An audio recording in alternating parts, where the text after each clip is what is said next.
बिस्मिल्लाहिर्रहमानिर्रहीम। नाज़रीन, बड़ी अहम खबरें और बड़ी ही अफसोसनाक खबरें जो आ रही हैं, उन पर मुझे अफसोस भी है और मुझे इस बात का भी बड़ा अजीबो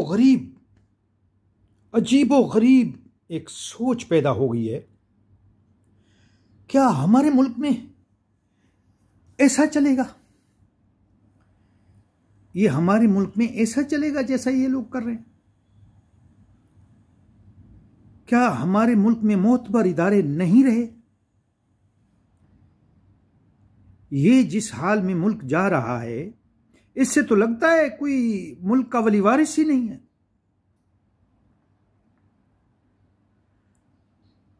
इससे लग रहा है कि इस मुल्क का कोई वली वारिस ही नहीं रहा। तबाही के मंजर, अफसोस है फिर भी हमारे मोतबर इदारे हरकत में नहीं हैं जैसे इमरान खान को हटाने की हरकत में थे। उस हरकत में कोई भी इदारा नहीं आया जैसे इमरान खान के पीछे लग के उनको हटाया गया। ये क्या हो रहा है? ये अदालतें नजर नहीं आ रहा अदालतों को ये हो क्या रहा है? ये 200 से क्रॉस कर गया डॉलर, ये क्या हो रहा है? इस पर अज खुद नोटिस नहीं बनता। इंपोर्टेंट जो है, इंपोर्टेंट के साथ न्यूट्रल जो है, ये एस्टेब्लिशमेंट खामोश। ये क्या है? यहां तो बोलो कि हम इस मुल्क के किसी भी दुख सुख में शरीक नहीं है, या फिर खुदा के लिए इस मुल्क को कौम पर रहम करो। अल्लाह उन पर रहम करता है जो अपने मुल्क को, कौम और धरती मां पर रहम करता है। खुदा के लिए, अल्लाह के लिए ये मुल्क तबाही का मंजर बता रहा है, तबाही की तरफ जा रहा है। तो इसलिए मैं ये कहूंगा कि खुदा के लिए इस मुल्क के हाल पर रहम करो। दोस्तों,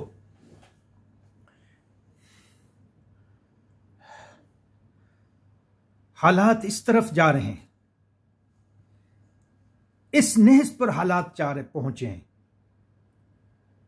कि अब मुल्क की ये जो सूरत हाल बिगड़ी है, इसको शायद सुधारना आने वाली नस्लों के लिए बहुत मुश्किल हो जाए।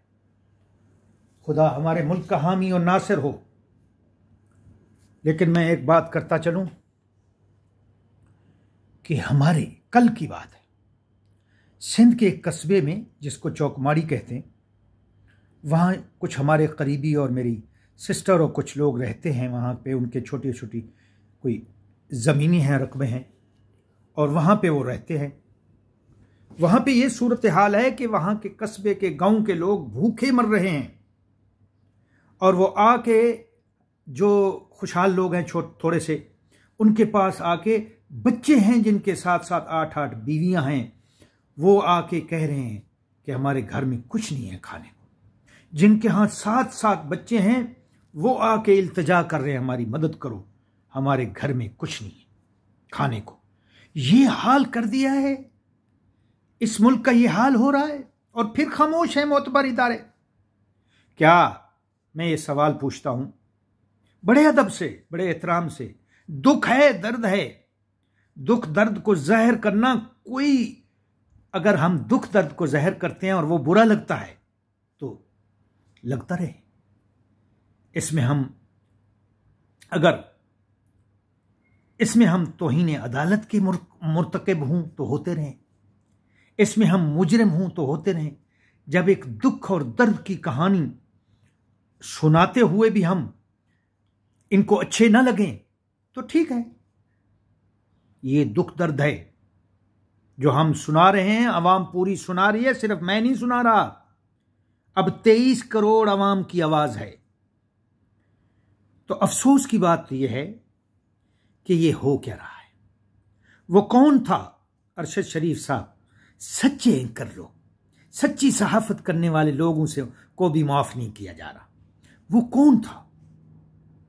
ये तो आए थे महंगाई की खत्म करने, ये तो आए थे आवाम का हाथ पकड़ने, ये तो आए थे मुल्क को दलदल से निकालने, ये तो आए थे मुल्क की खैरखाही के लिए। ये मुल्क के दुश्मन बन बैठे। इन्हीं के आते ही FIA के लोगों को मारा गया। अभी वो मकसूद चपड़ासी को दुबई में कल मार दिया गया। ये क्या इन्हीं के आने से होता है? इमरान खान साहब अभी भी कह रहे हैं कि इन्हीं के आने से बड़े बड़े ऑफिसेस जहां पे बहुत हसास किस्म के केसेस की फाइलें हुए, वहां आग लग जाती है। इन्हीं के दौर के आते ही आगे लग जाती हैं। हॉस्पिटल जल रहे हैं, अवामों के घर में आग लगी हुई है, भूख मर रहे हैं। अदालतों में दुआ जहरा जैसी बेटियों को उनकी मां, बूढ़े और बाप को रुलाया जा रहा है। रो रही है मां। कम से कम अदालत का यह हक नहीं बनता कि बेटा मां से मिलो।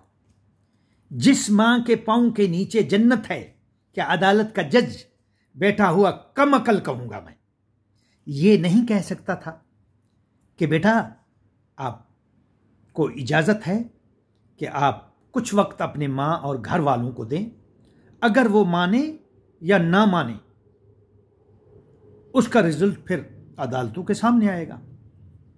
बाप या मां, हां इतना भी खतरा है उस बच्ची को, इतना भी खतरा है तो अदालत में जगह दे, अदालत में उनके साथ बात कराएं। बात तक नहीं करने दी गई। मां रोती रही, जिसके पांव के नीचे जन्नत है, रोती रही, गिड़गिड़ाती रही। पुलिस वाले खींच के उसको ले गए बच्ची को। ये तुम्हारा इंसाफ है? ये इंसाफ है इस मुल्क में? मुल्क क्यों तबाह नहीं? मैं सुबह जिक्र कर रहा था कि मरियम औरंगजेब और मरियम नवाज के साथ मैं मुखातिब होके कहूंगा, और इन अदालतों, इन एस्टेब्लिशमेंट और इस शरीफ कुंबा और चोर और हवारियों और कब्जा ग्रुप के साथ मैं मुखातिब होके कहूंगा कि मरियम, अवाम का एक एक बच्चा, उसके पसीने की कमाई तो तेरा बाप चोर और तेरे कपड़ों पे, तेरे खर्चों पे, तेरी अय्याशियों पे लग रहा है, मगर ये मत भूलना कि तुम चोर की बेटी नहीं हो। ये मत भूलना कि तेरा पूरा कुंबा चोर नहीं है। ये मत भूलना तुम लोग पूरे हवारी चोर और काबिज नहीं हो। जहां बिल बिला रहे हैं लोग, भूखे मर रहे हैं इस मुल्क में, उसके चोर नहीं हो। तुम्हारी अयाशियां, तुम्हारे दौरे, ये तुम्हारे इंटरनेशनल विजिट, ये खत्म नहीं हो रहे और अवाम भूखी मर रही है और मोतबर इदारे खामोश हैं। अफसोस से कहना पड़ रहा है। ये दुख की आवाज है मेरी, कोई किसी से जाती दुश्मनी नहीं है, लेकिन हमारे मुल्क के लिए हमने पूरी जिंदगी परदेश में गुजार दी, अपने बच्चों और मुल्क की खिदमत की, लेकिन अफसोस से कहना पड़ता है कि ये हो क्या रहा है। वो कौन था जो महंगाई की वजह से इनको लाया और अवाम, 23 करोड़ अवाम के सर बिठाया? वो कौन था? आखिर वो कौन था जिसने मुल्क को दिवालिया की तरफ पहुंचा दिया? वो कौन था? वो कौन था जो 36 में से 34 मुजरिम बेल पे रिहा हुए उनको इस 23 करोड़ अवाम के सर आ बिठाया? वो कौन था? आखिर वो कौन था जिसने अमरीकी साजिश देखते हुए भी दरगुजर किया? वो कौन था? वो कौन था जो इस मुल्क की बर्बादी को देख रहा है और देख रहा था फिर भी खामोश है? वो कौन था? वो कौन था जो मुल्क की बेशतर गरीब आबादी की तबाही का जिम्मेदार था, है और रहेगा? कौन था वो? कौन था जो चलती हुई मोतबर हुकूमत को, चलती फिरती हुकूमत को एक इंपोर्टेड एक इंपॉर्टेंट साजिश, और वो सैफर के जरिए सैफर भी आया, उसको भी देखा गया, फिर भी खामोश रहा। वो कौन था? क्या वो मुल्क का जवाबदेह नहीं है? इन अवाम का जवाबदेह नहीं है? क्या इस मुल्क की तबाही का जवाबदेह कौन है? वो कौन था? हमें इस सवाल का जवाब अरशद शरीफ का नहीं, पूरी अवाम का ये सवाल है। 23 करोड़ अवाम से लेकर इमरान खान कौन होता है? कोई इमरान खान ने मुल्क का ठेका उठाया हुआ है कि वो सारे मामलात वो खुद सीधा करे और आप लोग खामोश रहें जो मोतबर इदारे हैं? नहीं, वो हक और सच का मुजाहिद है इमरान खान साहब, जो आवाज बुलंद कर रहा है, रो रहा है, तुम्हारे आगे गिड़गिड़ा रहा है कि ये मुल्क के साथ हो क्या रहा है। वो कौन था बताएं? अरशद शरीफ ने तो एक सवाल किया, मैं 20 यूं करूंगा, और मेरे जैसे जो मुल्क के अवाम के लोग हैं वो 30 यूं करेंगे सवाल कि वो कौन था इस मुल्क की बर्बादी के लिए। जो आए थे मुल्क को बनाने के लिए, उन्होंने मुल्क को डुबा दिया। वो कौन था? पूछता हूं मैं ये सवाल। मरियम नवाज, एक एक आदमी जो मुखलिस भूखा मर रहा है, वो इस मुल्क के मालिक हैं जो तुम्हें वोट देकर तुम्हें ये सीटें देते हैं, और तुम कस्में और हल्फ उठाकर आते हो, और हल्फ उठाकर तेरा बाप आया और चोर भाग के लंदन की अरबों रुपए की प्रॉपर्टी में बैठा हुआ है।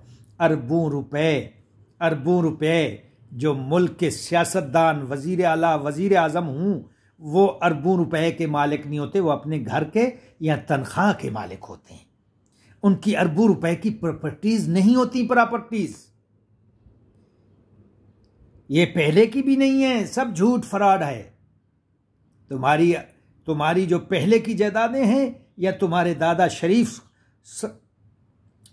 की थी, वो आपकी जायदादें, वो जायदादें यही हैं जिस घरों में तुम महल्लात में रह रहे हो। रेवंड के महल्लात, यही जायदादें थी ना। ये अरबों के इवनफील्ड फ्लैट्स कहां से आ गए? ये फैक्ट्रियां, शुगर मिल्स, ये कहां से आई? क्या तुम्हारी तनख्वाहें 10 करोड़ थी? पूछता हूं, 10 करोड़ थी? फिर मैं यही पूछता हूं, फिर उसी सवाल पर आता हूं, वो कौन था जो तुम चोरों को इस अवाम पर ला के बिठाया? वो कौन था? अब इस मुल्क की बर्बादी का जवाबदेह कौन है? वो कौन था जो लाया इनको? अगर इसका जवाब नहीं है तो यूं समझो वही था। जो कौन था वही है इस मुल्क का मुजरिम, इस मुल्क की बर्बादी का जिम्मेदार। अब 23 करोड़ आवाम का हक बनता है कि वो यहां से पकड़कर सूली पर लटकाए उनको जो कौन था जिसने मुल्क को बर्बाद किया। आज इतना ही। बातें बहुत ज्यादा हैं, मगर दिल का दर्द ये कह रहा है कि बस करो मंजूर। अंशा जी उठो, अब कूच करो इस शहर में जी का लगाना क्या।